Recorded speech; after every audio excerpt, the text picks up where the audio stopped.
você chegou a ser comunista, né? Sim, o meu livro mostra a transição de um jovem comunista. Se perguntar para mim o que era isso naquela época, eu não sei direito, mas eu brigava com meu pai me xingava por causa disso. Então, eu era um cara de esquerda comunista, naquela época todo mundo brigava contra a ditadura, era comunista. Depois, quando fundou o PSDB, um pouco antes, mas depois que fundou o PSDB, eu fui para a social-democracia, né? Quando eu descobri aqueles relatórios do Stalin, né? Pô, comunista, o mundo justo e humano, os caras mataram milhões de pessoas nos países comunistas, que eu me livre, cai fora disso. Então, social-democracia, aí veio o PSDB, quando eu conheci Fernando Henrique, etc., e depois a degeneração também, a falência dessas ideias sociais-democratas, e hoje eu sou um liberal de direita. Ah, mas é isso? É exatamente isso. E eu conto a história dos momentos em que isso aconteceu na minha vida, ou seja, eu não tenho nenhuma vergonha do meu passado, né? E acho que a mudança não é a metamorfose ambulante da música de Raul Seixas, mas a música é maravilhosa, porque quem fica parado é poste.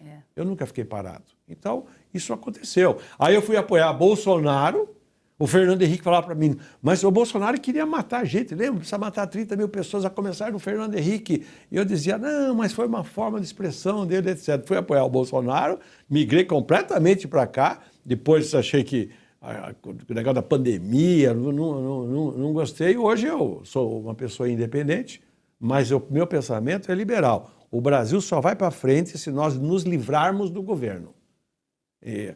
Qualquer coisa que vá estatizante, para o lado de coisa pública, não. Eu penso o contrário. Hoje em dia eu penso o contrário do que eu pensei antes. Antes, a minha geração, muita gente até hoje acha que para consertar o Brasil você precisa do governo. Eu acho que para consertar o Brasil nós precisamos nos livrar do governo. Nós temos que tocar o Brasil por conta própria. Mas isso é evolução de pensamento. E a gente tem que ter essa visão para hoje pensar de um jeito, amanhã, se alguém te convencer e tal, ir acompanhando. Claro que a gente não vai ficar aí também cego, né? Que tem um bando de gente aí cega que né? que não adianta você querer falar com a esquerda, não adianta você querer colocar na cabeça da esquerda algo que eles não querem enxergar, porque eles não vão enxergar. Mas talvez um dia, quem sabe, né?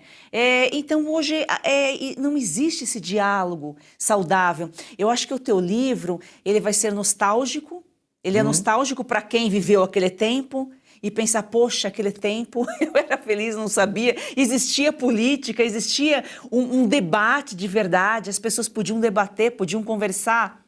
E para quem não viveu, vai ficar só na imaginação. Poxa, deve ter sido uma época tão boa. E sabe outra coisa, você falando, me veio aqui falando do meu livro, eu também procuro mostrar como as coisas às vezes não saem como você programava. Isso é a questão da incerteza, ou dos desígnios que não são próprios do mundo racional. E eu falava muito disso com o Fernando Henrique. Eu sempre fui muito racional, ele também, intelectual, ateu até o fim da vida. Eu fui deixando, eu também ateu no começo, fui deixando de ser e vendo mais as forças espirituais atuarem, né? Então, eu raciocínio assim. Por exemplo, nós enfrentamos a ditadura, derrubou a ditadura, elegemos Tancredo Neves, nós não elegemos, foi o Colégio Eleitoral que elegeu Tancredo Neves, em 1985. Foi a transição para a redemocratização. O Tancredo adoece e morre. Assume o vice, o Zé Sarney. Já não foi uma boa coisa. Podia ter sido diferente. Ok. Passamos aquela transição aí sim, em 89, nós fazemos a primeira eleição direta para presidente da República. E foi uma festa da democracia brasileira. Quem deveria ou quem poderia ganhar aquela eleição? Ulisses Guimarães, que foi o grande senhor das diretas. Tudo isso aconteceu por políticos como Ulisses Guimarães. Ou poderia ter sido Mário Covas, que disputou aquela eleição. Não, ganhou Fernando Collor, que ninguém sabia quem era. E que 2 anos e meio sofreu um impeachment. Por que o Ulisses não ganhou naquela eleição? Porque o povo votou nos outros. E naquela eleição, o Lula já foi para o segundo turno contra esse Fernando Collor. O Lula era tudo bem, um operário, ficou famoso naquela época por causa disso.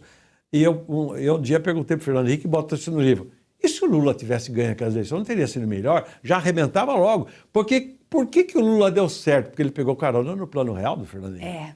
Ele pegou um Brasil Se ele viesse em organizado. 89, ele estava ferrado. O Brasil não sei como é que ficaria, mas eles não tinham o que fazer com o poder, porque eles eram contra tudo. E ele meteu o pau no Fernando Henrique, meteu o pau no Plano Real, foram contra o Plano Real. Quando ele ganhou a eleição depois de 2022, ele mexeu no Plano Real? Não. Então, se o PT tivesse vencido lá atrás, a história política do Brasil teria sido outra. Então, existe um grau de incerteza, não é só na vida da gente. Porque às vezes você está indo para cá e de repente acontece coisa e você vai para lá. Então, também faz pensar o seguinte, né? Muita racionalidade só não funciona.